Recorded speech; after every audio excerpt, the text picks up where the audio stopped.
बोलिए सद्गुरु भगवान की जय। ओम।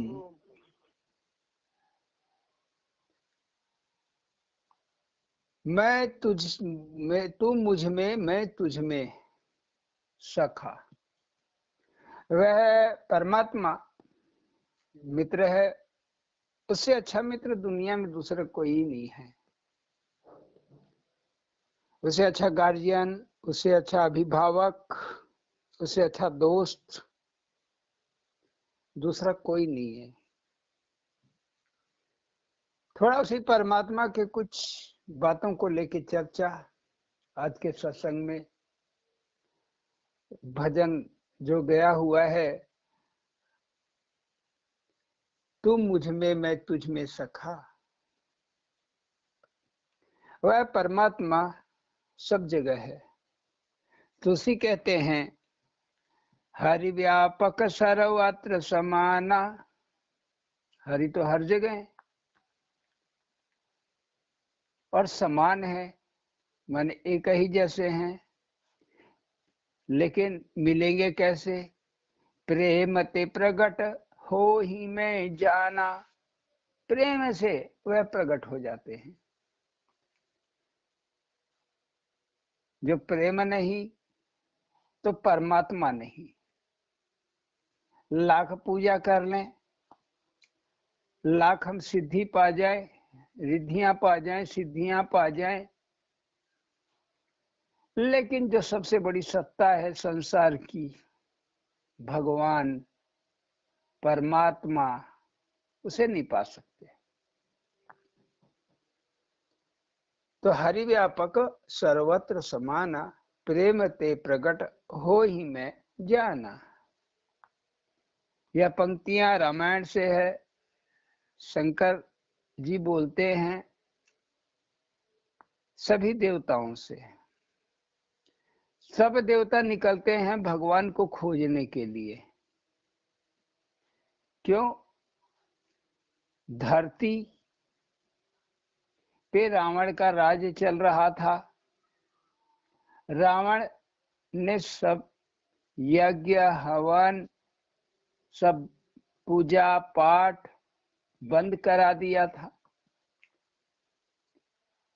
तब पुण्य क्षीण हो गए धरती के। तो जब धरती के पुण्य क्षीण हो गए तो धरती को कष्ट होने लगा। तो धरती आह्वान करती हुई देवताओं के पास गई स्वर्ग में। धरती ने कहा कि मुझे बचाओ। रावण ने त्रस्त कर दिया है, त्रास दे दिया है, मैंने बड़ा भारी दुख दे दिया है। सारे यज्ञ हवन कीर्तन सत्संग सब बंद रावण ने करा दिया है। जो कहीं सिद्ध मुनि जोगी यज्ञ हवन करते हैं तो वह उन्हें मार डालता है। तो बचाओ मुझे। तो देवताओं ने कहा अरे हम क्या बचाएंगे, हम तो खुद त्रस्त हैं। इंद्र डर के मारे भागा भागा घूम रहा है। जो देवताओं का राजा है वो डर के मारे भाग रहा है, इधर उधर छिपा हुआ है। और सब देवता छिप गए इधर उधर। जो पकड़े गए रावण ले गया अपने दरबार में। वरुण कुबेर ये सब पानी भर रहे हैं रावण के यहाँ। पानी पिलाने वाले कर्मचारी की ड्यूटी कर रहे हैं। शनिदेव का मुंह उल्टा करके लेटा के उनको पावदान बना लिया। जिस गद्दी पे रावण बैठता वहां नीचे जहां पैर रखता अपना, वहीं शनिदेव को उल्टा लेटा के रखता और उन्हीं के ऊपर अपना पैर रखता। वही शनिदेव जिसे दुनिया त्रस्त है। इतना अहंकारी रावण, इतना हिम्मत वाला, इतना साहसी देवता जिसे त्रस्त। तो हम क्या तुम्हारी रक्षा करें? चलो ब्रह्मा जी के यहाँ श्रेष्ठ है, उनसे पूछते हैं। ब्रह्मा जी कहे जाकर तू दासी सो अविनाशी। जिसकी तुम दासी हो उसकी शरण में जाओ। अब धरती को मालूम ही नहीं कि मैं किसकी दासी हूं। पहला प्रश्न मालूम तो रहे धरती को मैं किसकी दासी हूं। तो जाकर तू दासी तय अविनाशी, वही करेगा तुम्हारा कल्याण। तब विष्णु के पास गई, वहां भी वही जवाब। तब शंकर के पास गई, शंकर जी भी वही बात बोले। अब सभा बैठ गई देवताओं की, ब्रह्मा विष्णु महेश की। क्या किया जाए मंथन, वो अविनाशी मिलेगा कहाँ।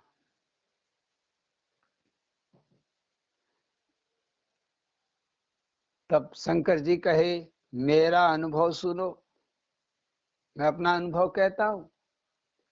शंकर कोई महात्मा ही है। ब्रह्मा विष्णु शंकर ये सब योगियों के पद हैं, ये सब योगियों के पद हैं। तब शंकर जी कहे कि मेरा अनुभव यही है कि भगवान तो सब जगह है, कहाँ नहीं है। धरती आकाश पाताल पानी जल थल, प्रत्येक लोक लोक में भगवान है, उनकी सत्ता सर्वत्र है। तो हरि व्यापक सर्वत्र समाना, प्रेम ते प्रगट हो ही मैं जाना। तो बस प्रेम से प्रकट हो सकते हैं। आराम से सब बैठ के प्रेम के साथ उस परमात्मा का कीर्तन करो, वह परमात्मा प्रकट हो जाएगा। सबने किया, आकाशवाणी हुई, मांगो क्या चाहिए। तो सबने धरती का दुख सुनाया, तो आकाशवाणी हुई घबराओ मत, अंशन सहित ले हूं अवतारा। मैं अंश में अवतार लूंगा, अंश में, अंशों के साथ अवतार लूंगा, मैं अंशा अवतारी।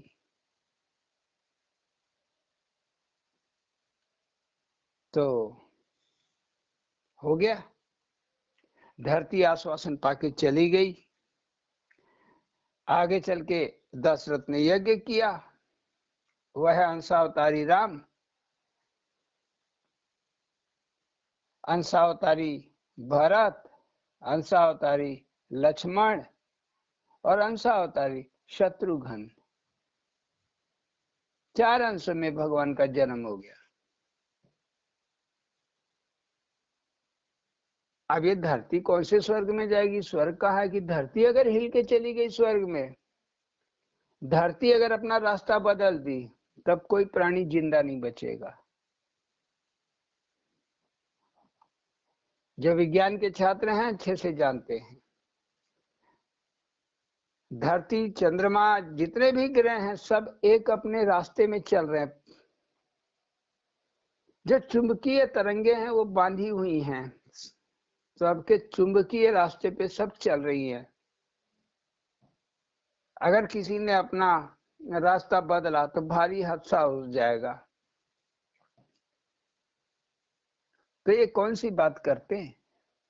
दुर्गा सप्तशी में कहते हैं सर्वस्वरूपे सर्वेशे सर्वशक्ति समन्विते भवभयस्राही नो देवी माते दुर्गे नमस्तुते। सब रूपों में, सर्वस्वरूपे, सर्वे से सभी जगह में, सर्वशक्ति समन्वित, पूरी सारी शक्तियों के साथ, ये नहीं कि आधा अधूरा। तो सर्वस्वरूपे सर्वे से सर्वशक्ति समर्पिते भय भव त्राही। भव माने संसार के डर को निकाल देने वाली, सराही माने निकाल देने वाली, उस दुर्गा को मेरा प्रणाम है। बात एक, चीज एक, ये प्रार्थना, और वहां अपनी समस्या, उसके लिए भजन कीर्तन, भगवान का प्रकट होना, आकाशवाणी। ये कौन सी धरती है। तो ये धरती है किसी भगत का चित्त, किसी भगत का मन, मन कहिए, चित्त कहिए, एक ही बात। जो भगति के लिए, रावण कौन है? मोह। तो संसार में के मोह में घिरा हुआ मनुष्य अपने परिवार का, अपने मोह संपत्ति का, अपने इज्जत मर्यादा का, अपने देह का, परिजनों का मोह ही तो घेरे हुए है मनुष्य को। इसी वजह से कुंभकर्ण, कुंभकर्ण माने अहं, क्रोध, मेघनाद, मेघनाद माने अहंकार, इनका जन्म होता है। नारंतक माने भय, डर। ऐसे ही ऐसे तमाम गुण हैं जो हमारे चित्त को, धरती को रुला देती है। बहुत से ऐसे भगत होंगे जिनकी भक्ति को परिवार वाले चिल्लाए होंगे, ए क्या बैठ के ध्यान कर रहा है, जब देखो आंख मूंदे। यही जयप्रकाश राधा से कहता, बढ़िया भैया सिखा दिए हैं, अपना बस लौट जाओ, आंख मूंदे रहो, सोते रहो। तब जब भगत ऐसी बातें सुनता है कि क्या ध्यान कर रहा है, चल ये काम कर, वो काम कर, तो भगतों का दिल रोकता है, रोता है, व्याकुल हो जाता है, भगवान से प्रार्थना करता है, हे भगवान मुझसे भक्ति करा लो, मुझे भजन करा लो, विनय लगाता है, विनती लगाता है। तो धरती ये चित्त ही है। जब यह चित्त भगवान को तलाशता है, दुखी हो जाता है, संसार से दुखी हो जाता है, तब भगवान को तलाशता है, रोता है। तब वो ब्रह्मा, विष्णु, शंकर, दैविक गुणों वाले इंसान, जो इंसान दैविक गुण धारण किए हुए हैं, जो विष्णु का गुण धारण करते हैं, जो ब्रह्मा का गुण धारण करते हैं, ब्रह्मा माने ज्ञानी पुरुष, विष्णु माने जो कुछ करने की क्षमता रखते हो, माने प्रजा पालन करने वाले ब्रह्मा जी, और जो जानकार हैं, शंका मिटा देने वाले शंकर, जिनको उन्हीं माने संत। तो संतों की तरफ दौड़ता है, भजन कीर्तन में लगता है, तब उसको खबर दी जाती, नहीं वो परमात्मा तो सब जगह है, तू परेशान क्यों होता है, भजन कर। भजन की विधि बताई जाती है, तरीके बताए जाते हैं। तब जब जो भजन की विधि है, यही यज्ञ है। गीता में कृष्ण कहते हैं यही यज्ञ है, भगवान का भजन, आराधना यज्ञ है। सदगुरु के संरक्षण में, जैसे गुरु वशिष्ठ, वैसे सदगुरु माने विशेष सदगुरु के संरक्षण में। ऐसा नहीं कि गुरु, गुरु में भी कोई विशिष्ट विशेष, जिसकी बात कहते हैं कृष्ण तत्वदर्शी। तत्व क्या है? आत्मा। जो आत्मा को देखने में पाने सक्षम है, जो आत्मा को देख ही नहीं रहा है, वो क्या बात करेगा? जिसके पास आत्मा अनुभव नहीं है, वो क्या बात करेगा? वही कबीर साहब जैसे कहते हैं, तू कहता कागज की लेखी, मैं कहता आंखन की देखी। कबीर साहब आंखों की देखी हुई बात कहते हैं, दादा गुरु आंखों की देखी हुई बात कहते हैं। क्योंकि पढ़े लिखे न कबीर थे, न दादा गुरु परमानंद जी थे, न उतना पढ़े लिखे स्वामी अड़गड़ानंद जी थे, लेकिन सबने आंखों देखी बात कही।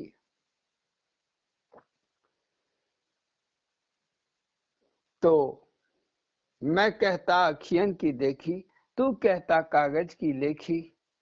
तो गुरु वशिष्ठ यही हैं, आज भी हैं, तब भी थे, आज भी हैं, और राम के जन्म से पहले भी ये गुरु वशिष्ठ हमेशा थे। तो एक राम वह परमात्मा, भरत भगवान के प्रति जो हमारी भावना है, समर्पण का भाव, तो समर्पण का जो भाव है उस परमात्मा के लिए वह भरत है।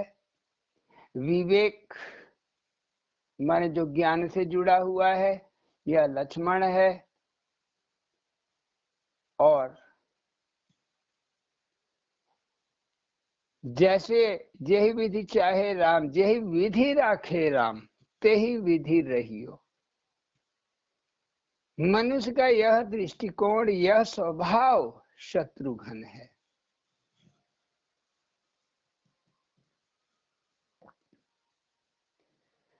विश्व भरण पोषण कर जोई, ताकर नाम भरती यस होई। विश्व का भरण पोषण करने वाले। अब विश्व बाहरिक संसार है, लेकिन जब कोई भक्ति में भगत भक्ति में उतर आता है तो भक्ति को भी तो टॉनिक चाहिए, भोजन चाहिए।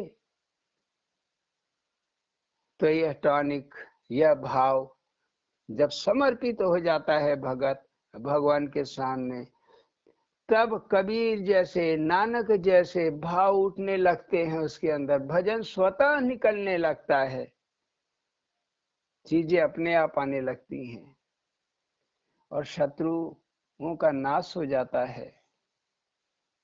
तो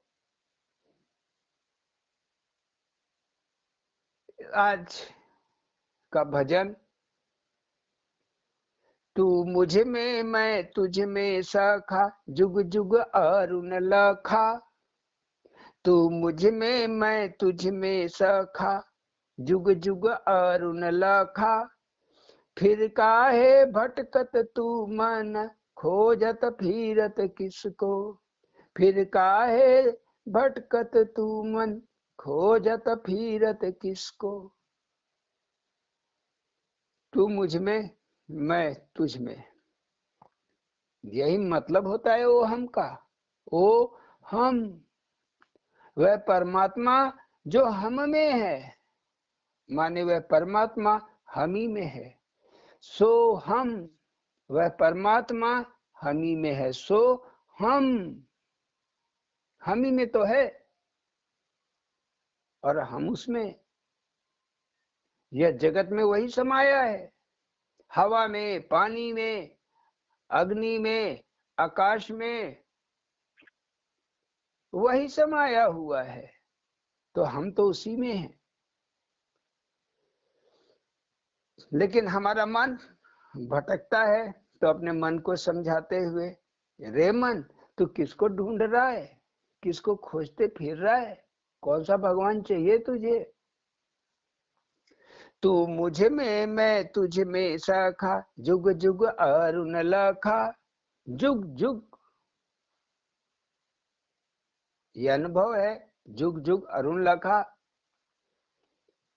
भजन साधना में यह यज्ञ जो कृष्ण के द्वारा बताया गया है, 4 स्तर से होता है। पहला स्तर होता है कलयुग। कलयुग जोगन जगन ज्ञाना, एक आधार राम गुण गाना। राम का गुणगान, ओम ओम ओम बोलते रहो, सेवा में लगे रहो, इतने ही कर्म है। तो भक्ति का पहला स्तर कलयुग, दूसरा स्तर द्वापर माने दूसरा पद, द्वा माने दूसरा, दूसरे स्टेप में आ गए, दूसरे कलयुग को आप पार कर गए। आपका भजन ओम ओम बोलते रहे, ऐसा ये सेट हो गया कि अपने आप मुंह से निकलने लगेगा। तो कलयुग का अंत होके दूसरे पद में आप आ जाते हैं। दूसरे पद में सांस का भजन आपका शुरू हो जाता है। तीसरा पद त्रेता कहलाता है। यहाँ मध्यमा शुरू हो जाता है।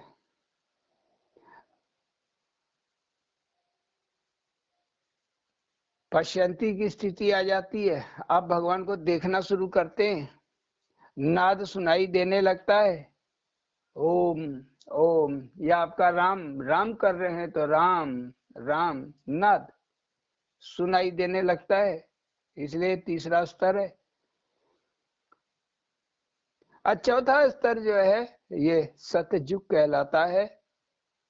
तो ये 4 युग है। चौथे स्तर में ध्यान और समाधि की अवस्था सदैव बनी रहती है। ध्यान और समाधि ये अवस्था निरंतर बनी रहती है।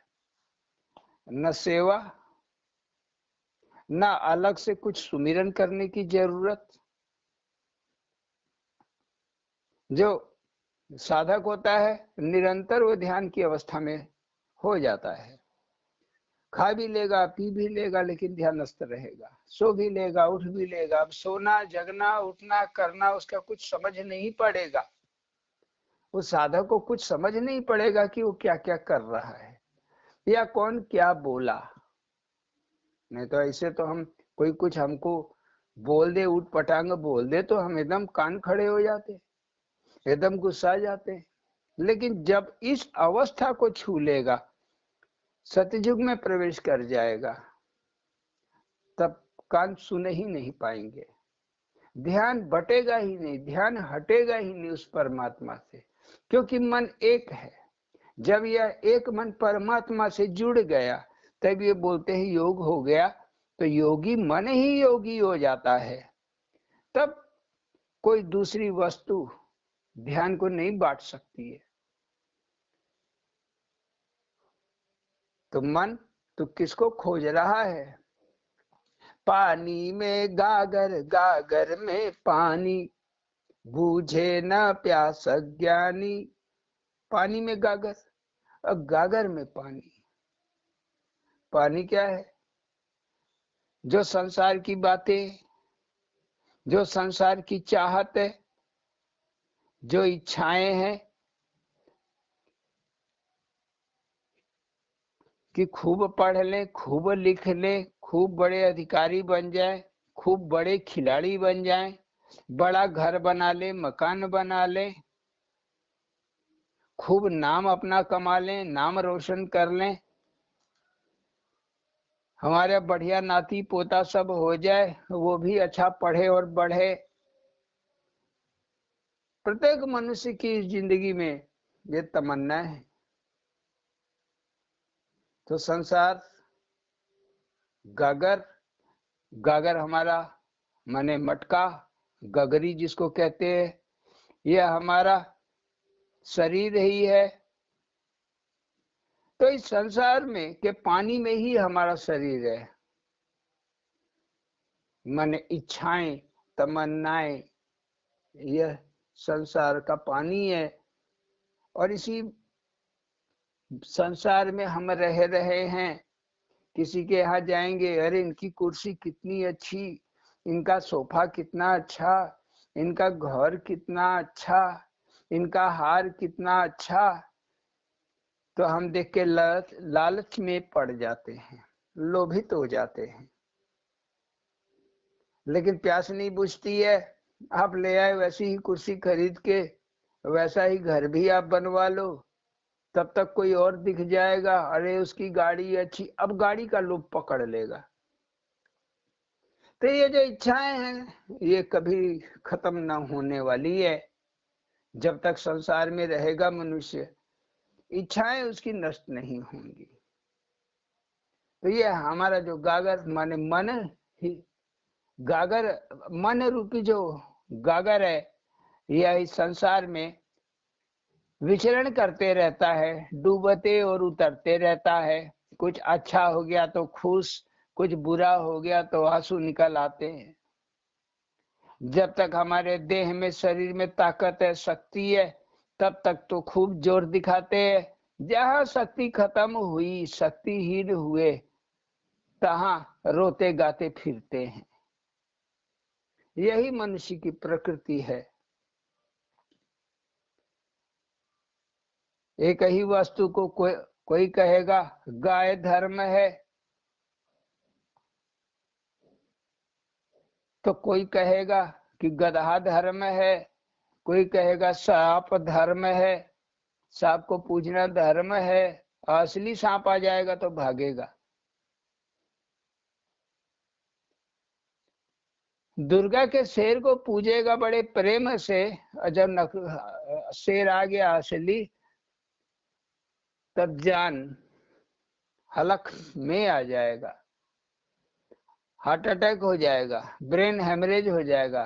शेर के गरज सुनते ही मर जाते हैं कितने लोग, कितने जानवर, डर के मारे भयभीत होके। नहीं तो भूते का डर सताएगा, चुड़ैल का डर सताएगा, ब्रह्म देवता का सताएगा, पहलवान बाबा का सताएगा, जो है नहीं संसार में, या अपने मरे हुए पुराने घर परिवार के लोग कहेगा अरे भूत बन के आ रहे हैं रे सब। तो धर्म और अधर का राज। कोई कहे शनिदेव पूजो, और यहाँ रावण उल्टा लटका दिया। कोई बोले ग्रह शांत कराओ, राहु केतु मंगल को शांत कराओ, शनि शांत कराते फिर रहे हैं लोग, लेकिन फिर भी कुछ शांत नहीं हो रहा है। कुछ न कुछ आफत विपत लगी हुई है जिंदगी में। तो धर्म खोज रहे हैं, सबके धर्म अलग अलग। कोई बोल रहा है हिंदू बढ़िया, कोई बोल रहा है मुसलमान बढ़िया, कोई बोला हम तो बुद्ध हो जा रहे हैं भाई, कोई जैनी हो जा रहा है।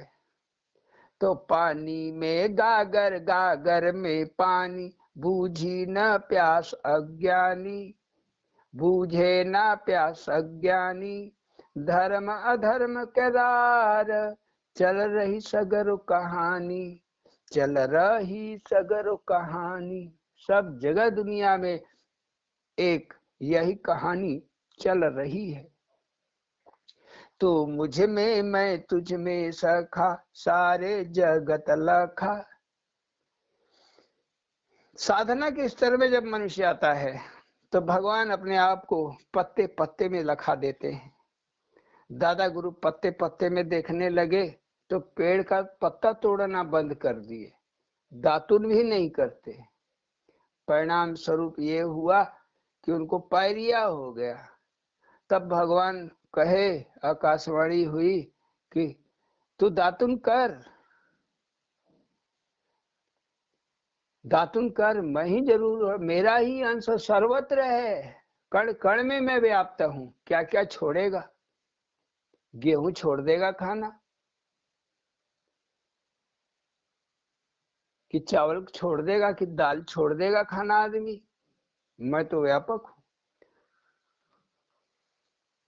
तो कण कण में भगवान का जो स्तर है, तो हम केवल सुनते हैं कण कण में भगवान, सर्वत्र भगवान, सर्व स्वरूपे सर्वे से। तो अन्न के रूप में वही है, वृक्ष के रूप में, पशु पक्षी के रूप में। तो क्यों हम केवल गाय का सम्मान करें, हम बकरी का सम्मान क्यों न करें? हम तोते का सम्मान करते हैं, मोर का सम्मान करते हैं, सांप का सम्मान करते हैं, तो बकरा बकरी का क्यों नहीं करते? मुर्गे का बेचारे का सम्मान क्यों नहीं करते? क्यों उसका गला रेत रहे हैं? कुछ धर्म में ऐसा है कि मरे हुए जानवरों को ही खाते हैं, जो अपने से मर जाते हैं उन्हीं को लोग खाते हैं, हत्या नहीं करते। तो हत्या करना चाहिए कि नहीं करना चाहिए, ये भी एक बड़ा महत्वपूर्ण प्रश्न है। विवेकानंद, रामकृष्ण परमहंस और इन जैसे और भी कई महात्मा मांसाहार करते थे, मांसाहार करते थे। क्या ये इन्होंने परमात्मा को नहीं प्राप्त कर लिया? किया। अब भाई मछली खाते थे, एकदम मछली के शौकीन थे, बंगाली लोग वैसे ही रहते, ये भी शौकीन थे। तो हमारे आहार को पाप और पुण्य में तौला गया, आहार को।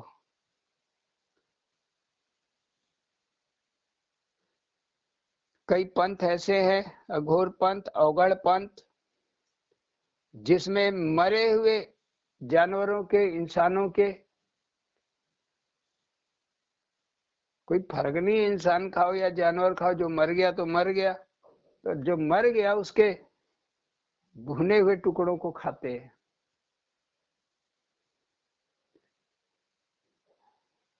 तो ये भोजन आहार से कोई फर्क नहीं है, लेकिन यह आहार हमारे मन को जरूर प्रभावित करते हैं। जो कुछ हम खाते हैं पीते हैं वह हमारे मन को आहार प्रभावित करते हैं। त्याग, त्याग साधना का मूल है। त्याग ही तुलसी है। जब तुलसी की बात आती है, तुलसी चढ़ाना चाहिए, विष्णु भोग है, तो माने त्याग ही उस परमात्मा का, जो विश्व का अणु माने विष्णु, तो विश्व का अणु आत्मा ही है। तो त्याग भोजन में, हमारा पसंदीदा भोजन नहीं, जो ईश्वर को मंजूर, जो आपको भोजन मिल जाए सो सही है। पेट भर लेना चाहिए, पेट भर लेना चाहिए। लालसा नहीं कि मैं पनीर खाऊं, कि मैं चिकन खाऊं, कि मैं मछली खाऊं, कि काटना कि मारना पाप है कि पुण्य है। जहां तक हो सके जीवों की हत्या नहीं करनी चाहिए, लेकिन जिन जीवों से लाभ है, व्यापार के लिए ही पाले जाते हैं, उनका क्या करें। बकरा, मुर्गा, मछली ये सब कटने के लिए ही है, मरने के लिए ही। तो जीव ही जीव आहार, जीव ही जीव का आहार है। अगर आप चना खाते हैं, भून देते हैं, अगर न इसको भूने, चने को न उबाले न पकाएं, तो नया पेड़ पैदा हो जाएगा। तो क्या यह चना या सरसों का दाना या हम जो जौ, बाजरा, अन्य अनाज हैं, जितने भी सब बीज हैं, क्या नया जीवन नहीं देते। तो जीव जीव को ही खाया जा रहा है, उसकी तरफ योग साधना नहीं लेके जाती कि आप ये खाओ ये ना खाओ। बस जो भगवान आपको उपलब्ध करा दे ग्रहण कर लो, यही बीच का मार्ग है। तो गागर में सागर, सागर में गागर, तू मुझ में मैं तुझ में सखा, सारे जगत लखा। गागर में सागर, सागर में गागर, भगत बिरला लखा। अब सागर, पहले था पानी, अब सागर, समुंदर कहाँ, मटके के अंदर, और सागर में गागर। इसी समुंदर में संसार ही वो फिर समुंदर है। वह विचार थे, पानी विचार है, अभिलाषाएं हैं, इच्छाएं हैं। यहाँ जिस संसार में हम रहे हैं, माने जिसको कहते हैं भव सागर, एक भव सागर में हम रहते हैं। किस तरीके से रह ले वो बात जुदा है। जिस भव सागर में हम रह रहे हैं, तो ये संसार में रह रहे हैं, तो संसार ये समुंदर है। और हमारे घट में बसा हुआ भी एक संसार है, हमारा मन के अंदर बैठा हुआ एक संसार है। तो सागर में गागर और गागर में सागर, तो इसको कौन देखता है। लोग बाहर बाहर ही तो खोजते रहते हैं, देखते रहते हैं, समझते रहते हैं। भीतर कौन खोजता है जाके, कोई बिरला ही। जो सदगुरु की शरण में जाएगा, सदगुरु का सुनेगा, सदगुरु का समझेगा, वही उस सागर को देख सकता है जो उसके गागर में बैठी हुई है, भरा हुआ है। तो चित्त के अंदर जो संसार भरा हुआ है, ये भी समुंदर, और बाहर जिस संसार में रह रहे हैं, ये भी एक समुद्र के समान है। अगली लाइन है, जल में मछली, मछली में जल, पानी अनोखा। जल में मछली, और दूसरा बात हो रहा है मछली में जल, मछली में भी पानी, मछली के बाहर भी पानी, मछली के अंदर भी पानी। लेकिन यह पानी कैसा है? अनोखा, साधारण नहीं है, अनोखा। यह पानी क्या है? भक्ति। भक्ति भी एक जल है, ज्ञान भी एक जल है। जैसे संसार जल, कामनाएं जल ही हैं, वैसे भक्ति और ज्ञान ये भी जल है। तो ये मन ही मछली है। जब मछली के अंदर भक्ति भर जाए, ज्ञान भर जाए मन के अंदर, तो यह पानी अनोखा हो गया। संसार का भरा तब तो साधारण हो गया, लेकिन सबसे अलग तो जब भक्ति में मनुष्य लग गया, जाता है सदगुरु के स्थानों में, जाता है सत्संग और कीर्तनों में, तब क्या सुनने को मिलता है? तब क्या देखता है? वहां भोजन भी होता है तो कैसे लोग एक लाइन से बैठते हैं, कैसे परोसा जाने का इंतजार करते हैं, कैसे साथी उठते हैं, कैसे ही अपना एक एक जूठन खुद उठा लेते हैं, कैसे अपना अपना पत्तल गिलास सब ले जाके कायदे से एक जगह इकट्ठा करते हैं, रख देते हैं। तो सारे कायदे देख के समझ में आ जाता है। तो जब मन बाहर सत्संग, कीर्तन और दर्शन करता है जा करके, तब यह पानी धीरे धीरे अंदर प्रवेश कर जाता है, चित्त में प्रवेश कर जाता है।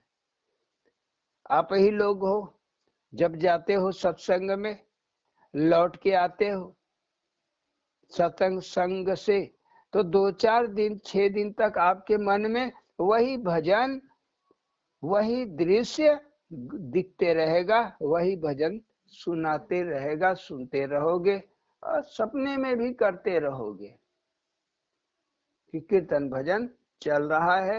ऐसा आपको आता है, सपना आता है।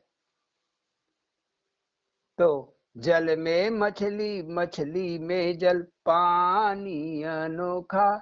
पानी में लागल आग, निकल निकल निकल गई बाहर मछली। पानी में लागल आग, निकल गई बाहर मछली। पानी में आग लग जाना,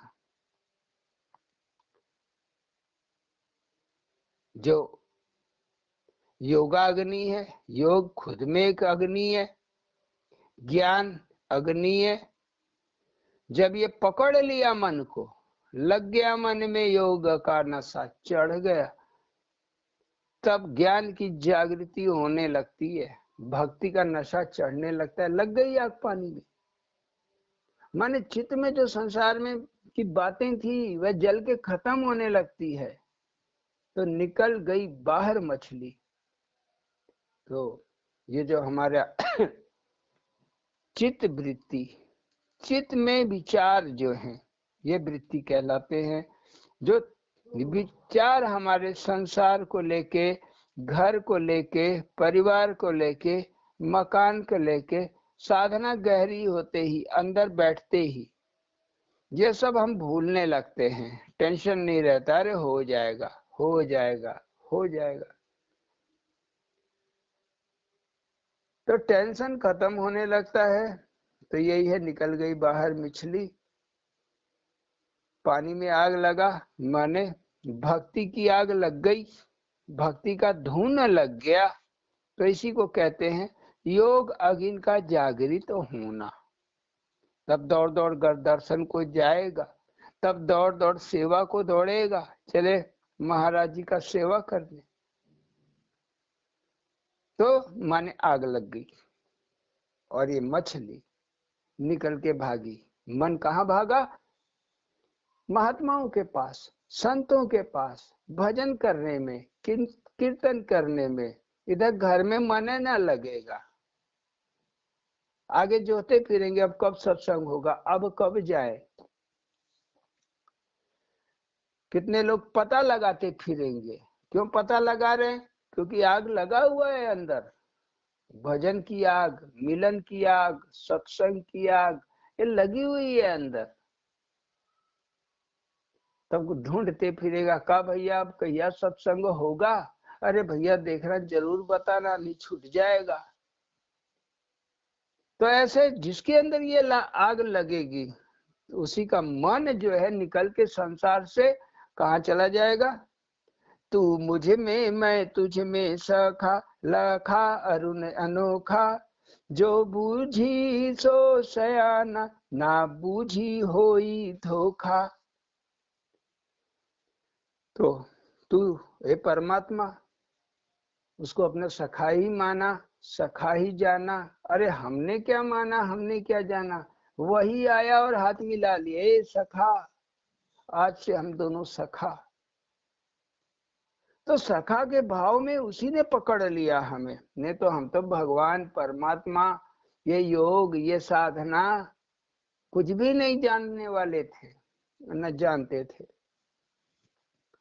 तो वो जो इस बात को समझेगा, जिसके समझ बैठ गई, वही सयाना है, वही चतुर है, वही चालाक है। जिसके दिमाग में ना बैठी, जिसे समझ ना पड़ी ये बातें, तो उसके साथ निश्चित धोखा हो जाएगा,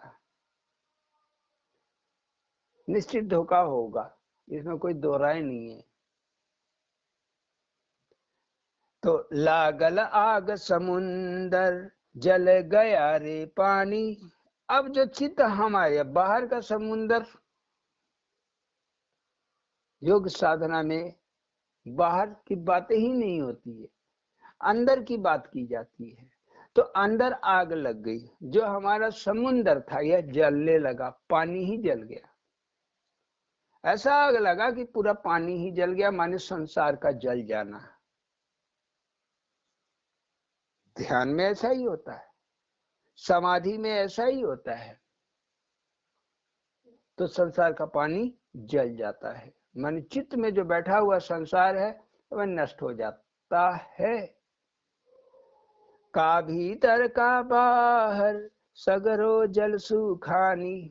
आपको अपना काम नहीं दिखाई देगा, आपका चोर कुछ उठा के भी ले जा रहे होंगे तो आपको वो देख के भी नहीं दिखे जैसा समझ में आएगा, समझ नहीं पड़ेगा। पैसा जेब में रहे न रहे आपका उसको भी चिंता नहीं रहेगा, भोजन पानी रहे न रहे उसकी भी चिंता खत्म हो जाएगी, लड़का लड़की का शादी ब्याह, उनका जिंदगी बनाना कि बिगाड़ना, वो भी खत्म। तो सगरो जल सुखानी, लागल आग समुंदर, जल गया रे पानी, का भीतर का बाहर, सगरो जल सुखानी, लील गई मछली आगी। अब मन रूपी मछली अग्नि को लील गई। कौन सी अग्नि को? ज्ञाना अग्नि को, ज्ञान की अग्नि को धारण कर लिया, उधर में बैठ गया, माने चित्त में बैठ गया ज्ञान। अगर नहीं बैठा तो ले देवी माई की जय, तो अगले दिन शंकर भगवान की जय, तो सुबह जो है हनुमान जी की जय, दोपहर में शीतला माई के धाम पहुंच जाएंगे। माने कोई एक हर देवता रहेगा ही नहीं, लेकिन यहाँ एक ही देवता है, गुरुदेव। गुरु ही एकमात्र देवता है, और कोई है नहीं है दूसरे कि नंबर 1 नंबर 2 कहें। बाकी सब संत हैं, एक गुरु और बाकी सब संत गुरु का रूप है। ये भगवान अनुभव के साथ धीरे धीरे पढ़ा देते हैं।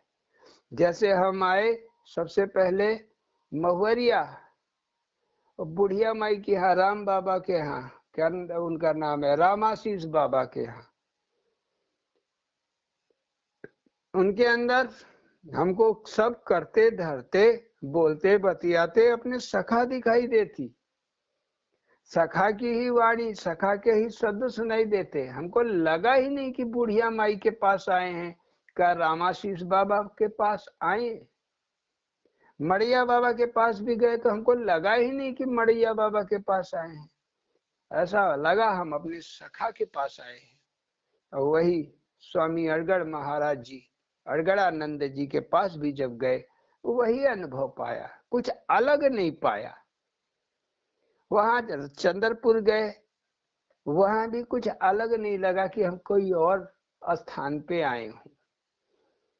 तो जितने भी स्थान, सब जगह अपना सखा ही अनुभव होने लगा, दिखाई देने लगा, सुनाई भी देने लगा, हाथ भी मिलने लगे, माने सगुण भी और निर्गुण भी, दोनों तरह से अनुभव। तो लील गई मछली आगी, उड़ आकाश भागी।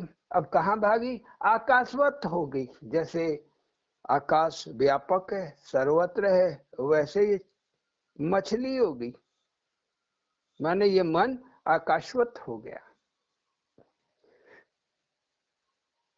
हरि कहाँ अरुण कहाँ, दो कहाँ बैरागी। अब एक हरि एक अरुण, ये दो कहाँ है बैरागी, मन दोस्तों भक्तों, जो भगवान के चाहने वाले हो, यहाँ दो कहाँ है? एक तो है हरि, तो कहाँ अरुण कहाँ हरि, एक ही है यहाँ, दो कहाँ बैरागी। लील गई मछली आगी, उड़ आकाश भागी, हरि कहाँ अरुण कहाँ, दो कहाँ बैरागी। तो द्वैत और अद्वैत का भाव मनुष्य के दिल में रहता है, मन में रहता है। तो द्वैत, जब भक्ति, भगवान और भगत, ये द्वैत भाव हो गया। जब कौन भगवान और दूसरा है कौन? दूसरा और कोई नहीं, एक ही तो है सर्वत्र। हम हरि, सामने हरि, जहां देखो तहां हरि, तो एक ही हरि सर्वत्र नजर आने लगता है। अनुभवशील गुरु इसके बारे में और डिटेल में बताएंगे जब आप उनकी शरण में जाएंगे। जब आपको ये अनुभव आएगा, आप गुरु से चर्चा करेंगे तो गुरु आपको समझा देंगे कि एक ही है, इसीलिए अद्वैत है। तो बहुत से महात्माओं का, करीब करीब सभी महात्माओं का सिद्धांत अद्वैतवाद ही रहा है, द्वैत नहीं रहा है। द्वैत से शुरुआत है, लेकिन अंत अद्वैत में ही होता है। ये एक अनुभव है, अंदर भी है और बाहर का भी है ये अनुभव। तो भीतर और बाहर वह अद्वैत की सत्ता अनुभव में आने लगती है। तो दो है ही नहीं। इसीलिए कबीर साहब कहते हैं, ना पूजक पूज्य न चेरा, अवधु बेगम देश है मेरा। दो नहीं है, मैं तुझ में तू मुझ में सखा, एक है अरुण आगी। एक ही अग्नि है, दो, वो भी दो नहीं है। वह अग्नि है ज्ञानाग्नि, वह ज्ञानाग्नि एक ही है। आप कहीं भी चले जाओ, चाहे पाकिस्तान जाओ, चाहे हिंदुस्तान जाओ, चाहे आप अरब में चले जाओ, चाहे अमेरिका जाओ, चाहे कनाडा जाओ, किसी भाषा में जाओ, किसी समुदाय में जाओ, किसी धर्म वालों के पास रहो, सबकी बात एक ही है। एक ही बात सब कहेंगे। जो कबीर कहे वही नानक कहे, वही उधर दूर ईसा मसीह कहे, वही उधर पैगंबर साहब कहे, वही महात्मा बुद्ध कहे, वही महावीर जैन कहे। तो एक ही है बात, एक ही अग्नि, वो ज्ञान एक ही है, अलग अलग नहीं है। तो मैं तुझ में तू मुझ में सखा, एक अरुण आगी, जे लखा नीलांबर रहा नया भागी। जे लखा नीलांबर माने आकाश। वह नीले आकाश को आप देखोगे चिदाकाश में, ध्यान में ही इसे देखोगे, एकदम साफ सुथरा आकाश। तो इस तरह आप उस परमात्मा की सत्ता को ही देख रहे हो। यह आपके चित्त की ही स्थिति है, यह आपके चित्त की स्थिति है। तो जब ऐसा अनुभव आने लगे तब आप अभागे कहाँ हो, तब तो आप भाग्यशाली हो, तब आप भाग्यशाली हो। यह संकेत है आने वाले भक्तों के लिए, साधकों के लिए। बिन तेरे मैं का बोली, जर गई मैं होलिका। मैं माने अहंकार, मैं हूं, मैंने किया, मुझसे ये हो गया, मैं शराबी, मैं जुआरी, मैं बदतमीज, मैं डकैत। कोई कुछ नहीं है, कोई कुछ नहीं है, मैं का अस्तित्व नहीं है। तो बिन तेरे मैं का बोली, तो जो आज मैं कर रहा है, मैं प्रधानमंत्री, तो मैं ये कलेक्टर, तो मैं दरोगा, वह जिस दिन निकल गया उसके अंदर से, जिसे कहते हैं आत्मा, तब वह क्या बोलेगा? मैं दरोगा, मैं कलेक्टर, मैं भगत, मैं मालिक, बोलेगा क्या? तो बिन तेरे मैं का बोली, जर गई मैं होलिका। मैं होलिका, ये मैं जो है ये माया के अंतर्गत आता है। मैं का भाव ये अहम कहलाता है, अहंकार है। होलिका माने होती माया, ये भी माया में आता है। तो मैं का भान माने आपके पास देह है। जिस दिन आपका अनुभव ये आने लगे, आपका देह मट्टी बन के झर गया, बालू बन के झर गया, आप है ही नहीं हो, आपका अस्तित्व ही खत्म हो गया, आपकी काया ही खत्म हो गई। बार बार यह अनुभव आए तो यही बात समझ लीजिए। बिन तेरे मैं का बोली माने देहाभान नष्ट। अब देह नहीं है, मुर्दा आदमी को आप क्या करोगे? मुर्दा आदमी को कहीं लेटा दो, बोलेगा नहीं कि मैं यहाँ नहीं लेटूंगा। किसी ताबूत में बंद कर दो, चाहे वो बांस के, हरे बांस के फरट्ठी बना के उस पे बांध के ले जाओ गाड़ी के ऊपर, वो नहीं बोलेगा मैं गाड़ी के ऊपर क्यों बांधा है मुझे। जिंदा को बांध दो, देखो समझ जाओगे। तो ये मैं की होलिका एक न एक दिन साधना करते करते मैं का भाव ही नष्ट हो जाता है। तो बिन तेरे मैं का बोली, जर गई मैं होलिका। लेकिन एक दिन यह मैं का भाव नष्ट हो जाएगा। नाव नदी में, नदी नाव में, नदी ही नाव में बह के चली आई। जिस नदी में नाव चल रही थी, माने इस संसार रूपी नदी में हमारी जीवन की यात्रा चल रही थी, वाले मन चल रहा था, मन ही अब नौका हो गया। तो ये मन रूपी नौका जो इस संसार रूपी नदी में चल रही थी, अब पूरा संसार सिमट के इतना छोटा हो गया, इतना छोटा हो गया कि अपना ख्याल ही नहीं, का पहने का बोले, कुछ समझ नहीं। साधना का यह स्तर है। तो जो पूरा भव सागर है, गोपद सिंधु अनल सितलाई। तुलसीदास जी कहते हैं गोपद सिंधु, जो समुन्दर इतना बड़ा है, माने संसार जो इतना बड़ा है। गोपद माने गाय के पैर का खुर। गाय कहीं जाती है मिट्टी में, पैर का निशान पड़ जाता है, उस पैर के निशान में के इतना ही बस वो समुन्दर माने पानी मन के अंदर बच जाता है। माने बहुत थोड़ा मोड़ा ही उसकी चित्त वृत्तियां, मन की जो वृत्तियां हैं संसार की तरफ रहेंगी, बाकी तो खत्म। यही सत्य की स्थिति है। सत्यम रे शिविका। तो बिन तेरे मैं का बोली, जर गई मैं होलिका। नाव नदी में, नदी नाव में, सत्यम रे शिविका। यह शिविका अनुभव है, जो शिव का भी अनुभव है, माने सदगुरु का यही अनुभव है। यही अनुभव आप पकड़ के चलिए, बात समझ में आ जाएगी। या तो चित्त में ही, जिसके चित्त में ऐसा हो जाएगा उसे खुद अनुभव होने लगेगा। भगवान अलग से उसे संकेत दे देंगे। संकेत जब भगवान दे तभी उसे सच मानना चाहिए। नहीं तो आप कितना भी बोलते रहो, नहीं नहीं मेरे मन में संसार की बातें नहीं है, वो कुछ नहीं होगा कहने से।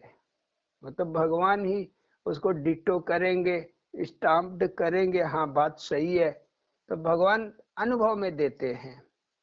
उमा कहो शंकर कहो, एक जाति सती। वह शिव योगी और वो दुर्गा जिसे सती कहते हैं, वह एक ही है, अलग अलग नहीं है।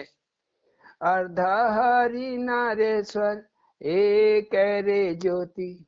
उस परमात्मा की एक ही ज्योति है, एक ही हरि। नारी और ईश्वर दोनों रूप में है। नारी माने भगत और ईश्वर माने भगवान। भगत और भगवान के रूप में वह एक ही ज्योति है, एक ही ईश्वर है। माने जीवात्मा और परमात्मा यह एक हैं, अलग अलग नहीं है। एक न एक दिन ये भी अनुभव में भगत को आ जाएगा। तू मुझ में मैं तुझ में सखा, लखा अरुण अड़गड़। उस अड़गड़, उस गड़बड़ परमात्मा जो कब क्या कर देगा आप सोच भी नहीं सकते, वह सब कर ढालता है। आप सोच भी नहीं सकते हो, वो कर ढालेगा। तो तू मुझ में मैं तुझ में सखा, लखा अरुण अड़गड़। निखरे चंदन पानी से, रगड़ रगड़ रगड़। चंदन को जब तक पानी डाल के रगड़ोगे नहीं, कुछ होने वाला नहीं है। ऐसे ही जो परमात्मा चंदन कौन, पानी कौन, चित्त ही हमारा पानी, वह परमात्मा चंदन है। रगड़ मारो, प्रगट हो जाएगा, अनुभव देने लगेगा। अब लग जाओ पीछे, जी जान से लग जाओ पीछे, जरूर रिजल्ट सामने आएगा। देर है लेकिन अंधेर नहीं है। तब सजे माथे अरुण। तो कोई ऐसा तो चंदन माथे से नहीं अपने लकड़ी को लगा लेता है, लगा भी लोगे तो क्या फायदा। लेकिन जब पानी में घिसेंगे तब चंदन पानी के साथ मिलके टीका बन जाता है, माने लगाने लायक बन जाता है। तब उसकी खुशबू भी आती है, तब माथे पे लगाया जाता है। क्यों लगाया जाता है माथे पे चंदन? शीतल करने के लिए। जहाँ पे जिस स्थान पे टीके लगाए जाते हैं वह हमारी नाड़ी है, वहीं से नाड़ी गुजरती है। हमारी इंगला और पिंगला नाड़ियां सासा की यहीं से गुजरती है। तो यह शीतल रहे, जागृत रहे, सो न जाए, इसलिए चंदन लगाया जाता है। तब सजे माथे अरुण, शीतल शीतले करे। जे लखा न रहा जिंदा, पा गए मुर्दे सारे। जिसे ये अनुभव आ गए वो जिंदा कहाँ रह गया। मैं खत्म, माया खत्म, देहा भान खत्म, तो आप मुर्दा हो गए।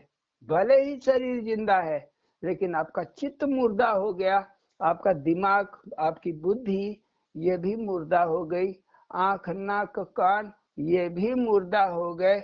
जब देखो भगवान दिखाई देंगे, जब सुनो भगवान सुनाई देंगे, जब स्पर्श का अनुभव मिलेगा भगवान का अनुभव मिलेगा, जब सांसा में चलेगी तो भगवान की गंध बसेगी, नाम सुनाई देने लगेगा। यह तो आपका शरीर तो जिंदा है, लेकिन आपका अंदर का जो शरीर है, जिसको कहते हैं सूक्ष्म काया यह खत्म। तो जे लखा न रहा जिंदा, ये उस परमात्मा के अनुभव को पाके मुर्दा हो जाता है, और जो मुर्दा हो जाता है वह रहा नहीं, वह परमात्मा को पा गया। कोई ऐसा मुर्दा नहीं है जो परमात्मा को न पाया हो। तो परमात्मा को पाया नहीं जाता, परमात्मा का आत्म अनुभव है, वह तो साथ है। उसकी आत्म अनुभूति हर घड़ी, हर क्षण, हर समय साथ साथ रहेगी, एक पल के लिए भी अलग नहीं होगी। यही साधना का अंतिम स्थल है। यहीं आके कहते हैं क्या हुआ भैया, तो कलयुग आया चला गया, द्वापर आया चला गया, त्रेता आया चला गया, और सतयुग भी अब खत्म हो गया, माने महाप्रलय हो गया। अब हो गया महाप्रलय, अब कोनो युग ही ना बचा। तो तू मुझ में मैं तुझ में सखा, एक नक्श ढाले। एक ही आकृति हो गई, मन प्रकाशमय, प्रकाशमय, आनंदमय। तो भगत और भगवान आपस में मिल गए, दोनों का ही अस्तित्व खत्म, न भगवान भगवान रहा, न भगत भगत बचा। एक ही नक्शा हो गया दोनों का, एक ही स्वभाव भी हो गया दोनों का, स्वभाव भी अलग नहीं होता। तू मुझ में मैं तुझ में सखा, एक नक्श ढले, मुर्दा उड़े आकाश, आनंद अरुण डोले। अब फिर क्या कहना, मुर्दा चित्त जो है वह आकाशवत हो गया, माने परमात्मा में समा गया, आकाश में पहुंच गया। और अब ये जो बच गया शरीर, जिसका नाम लोग कहते हैं ये राम जी हैं, ये अरुण है, ये सरोजा है, ये सरिता है, ये डॉक्टर अशोक है, ये ओम प्रकाश है, ये जो नाम बचे कि ये कबीर है, कि ये अड़गड़ानंद है, ये सब देहों के नाम है। वह कैसा पड़ा रहा, आनंद में, आनंद में डोलता रहा, चलते फिरते खाते उठते बैठते रहा। तो यही अर्थ है, आनंद अरुण डोले, मुर्दा उड़े आकाश, आनंद अरुण डोले। तो तू मुझ में मैं तुझ में सखा, जुग जुग अरुण लखा, फिर काहे भटकत तू मान, गुरु गोविंद अनेखा। गुरु और वो गोविंद अलग नहीं है, भगवान और गुरु अलग नहीं है, बड़ा अनोखा है। और तुम भी अलग नहीं हो, तुम भी उसी गुरु का ही स्वरूप हो, उसी भगवान का तुम भी वही स्वरूप हो, तो तुम अलग नहीं हो। ईश्वर अंश जीव अविनाशी, आनंद की राशि तुम ही हो, वह उसी की एक सत्ता है। ना मैं अलग, ना आप अलग, मैं और तू का यहाँ कोई बात ही खत्म। ये अपनी अनुभूति हो जाती है अंदर, मैं और तू का भाव, परमात्मा अलग, मैं अलग, तो माया अलग, यह भाव अंदर ही अंदर सिमट के नष्ट हो जाता है। रहता है कितना रहता है, बस गोपद सिंधु अनल शीतलाई, जितना गाय के खुर में पानी रसता है, गाय का खुर का निशान जमीन में पड़ जाए तो जितना पानी उसमें रहता है बस उतना ही, माने नाम मात्र। तो तू मुझ में मैं तुझ में सखा, जुग जुग अरुण लखा, फिर काहे भटकत तू मान, फिर काहे भटकत तू मान, गुरु गोविंद अनोखा। तो बे मन काहे अब भटक रहा है, वही गुरु है, वही गोविंद है, वह बड़ा अनोखा है। तो आज सत्संग यही रखते हुए कल फिर मिलेंगे। बोलिए सदगुरु भगवान की जय। ओम।